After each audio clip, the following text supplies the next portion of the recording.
The last element or stage of the food system is just as important as the production element. Without the investment in the care of the land and soil health, production of healthy food cannot happen. We group the activities of food waste reduction with land regeneration because both are so closely interrelated to a food's end stage, but also to a food's first stage. So in the last segment, we already touched on food waste and explained how it directly links to food insecurity. And as you've also heard, there is waste at every level of the food system. In fact, the U.S. agricultural sector is responsible for discharging over 660 million metric tons of carbon emissions into our atmosphere every year on average. That exacerbates climate change, which results in extreme weather conditions and consequently requires more energy and water to grow our crops on land that is becoming increasingly stressed. Of course, irresponsible farming practices are also to blame for much of the diminished integrity of crop soil. But whether it's because of extreme weather anomalies or improperly regenerated land, the repercussions are the same. More failed and ruined crops.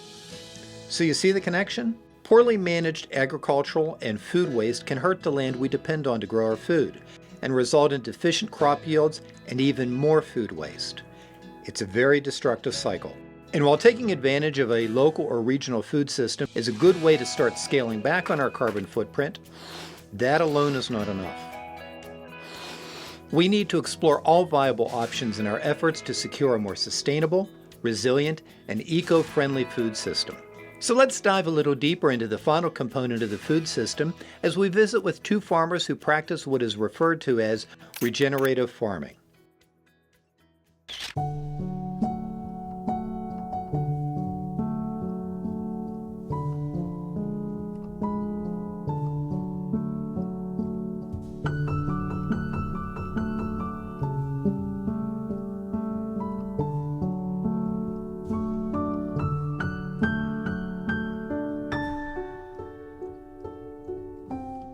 My name is Jonathan Alt.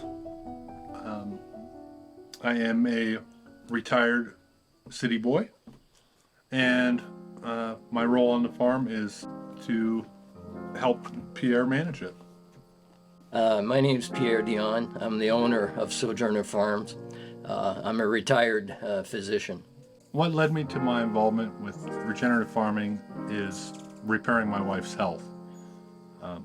She was diagnosed with Crohn's, and after several surgeries and lots of medication, she still wasn't healthy.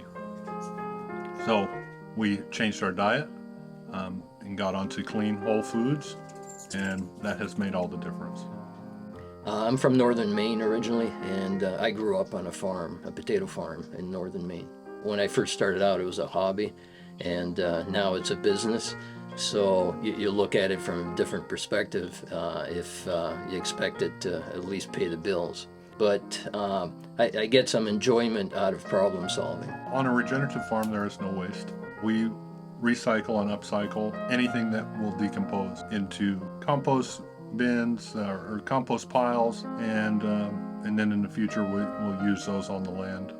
Through rotational grazing, we are, in essence, moving our waste around the farm so it can be recycled by the microbiome of the land. I think diversification on the farm is key. It tends to minimize our negative impacts on nature and the environment. And I think regenerative farming to a large degree does that. And having different species of animals helps manage parasites. It allows them to use different types of forages versus monoculture, where if some disease or bug comes in, it can wipe you out. If we have issues with one sector of the farm, the other 3 or 4 sectors are probably doing okay and help us through the rough times, basically. Yes, we have been affected by climate change. We have had longer, hotter, drier periods throughout the summer. And what we're doing is, through observational management, we are changing our strategies. Like in a drought, we'll feed hay and slow the animals down. We basically move the animals as fast as the grass is growing. We're very aware of food waste. It is disheartening. That's how I feel about it. And how we could deal with it is by not being so superficial, not wanting everything perfect, and also by value adding to these products that aren't the most presentable, by turning them into shelf-stable products. Food waste is a big issue globally. I don't think there's lack of production, there's lack of efficient distribution, basically. We need to pay attention to where the food is going, make sure it's distributed equitably. There shouldn't be any food deserts in this country, especially. We need to take a step back and start ordering or obtaining our food closer to home. I don't believe there's enough cooperation among farmers. I would love for there to be, but there isn't. One person is saying, hey, we need to create as much as we can in the shortest time as we can. And on the opposing side, it would be, we need to create just enough and be environmentally conscious. So those two roads don't always meet. We've done several things on the farm to try to become as carbon neutral as possible. This home that we're in right now used to be heated with fuel oil. We've gone to geothermal. We've gone to solar panels, so we're still on grid, but we don't pull any electricity from the grid, basically, and that's helped create resilience for our home and also for the farm. We have solar panels on one of our barns to run the freezers, the walk-in freezer and refrigerator.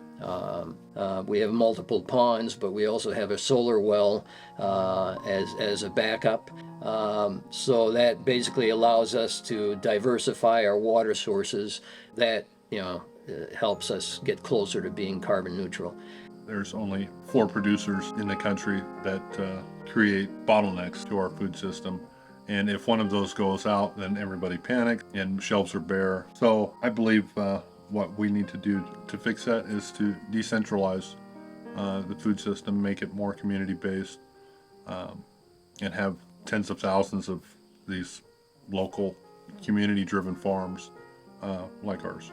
There's niches for everything, but we need to make the playing field even so that small family farms can survive.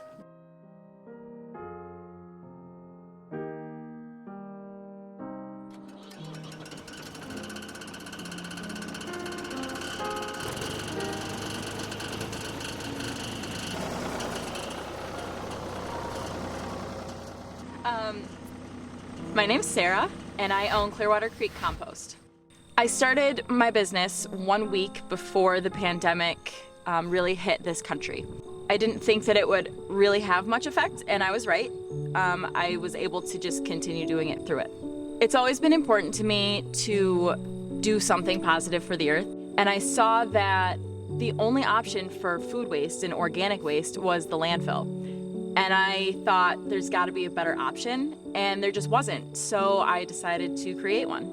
And hopefully I set a precedent that other people can follow. And I think that more people have just gotten excited about composting, and that's my whole goal. This compost business was easy for me to start with very little overhead and very little investment to get it started.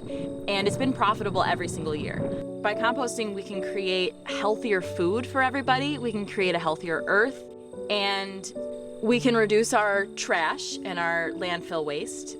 I do find non-compostable items in my compost, yes. So I pick up food scraps from houses, and people are still learning, and that's okay. And also kids will throw in a fork or wrappers or something like that. And when I find them, I just take them out. So to aerate my piles, I use my tractor and I turn the piles. So it's important to get everything that's on the outside to the inside and everything that's on the inside out to the outside of the pile. And as it's mixing, it's just mixing oxygen with everything.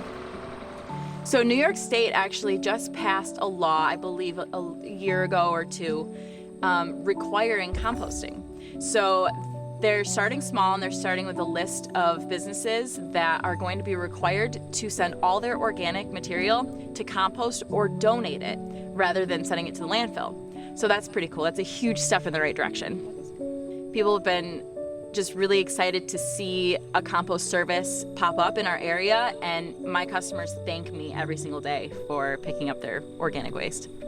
And also, it's important to know your options. So if you do have a composting service in your area, maybe utilize that, because then you can send your food back to the earth instead of sending it to the landfill. My pickup area is about 50 miles in diameter. So just in this one little area, we've saved 30,000 pounds from the landfill and given it all back to the earth.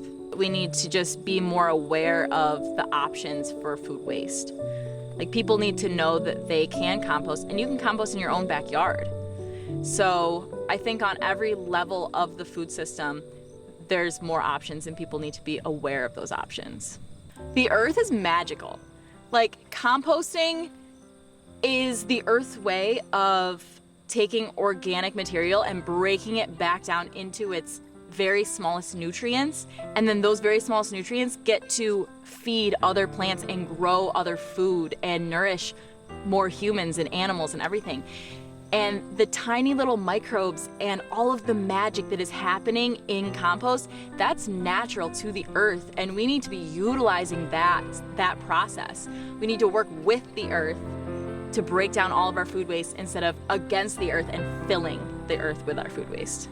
By adopting a few new habits and utilizing natural resources in ways that don't alter the land, we can reduce our impact on the environment, lower the cost of food production, increase energy efficiency, and even limit food waste, all while retaining the natural topography of the land for future generations. In a country that has achieved so many amazing things, it is hard to understand why we can't figure out how to work in unison to save the very things that are keeping us alive.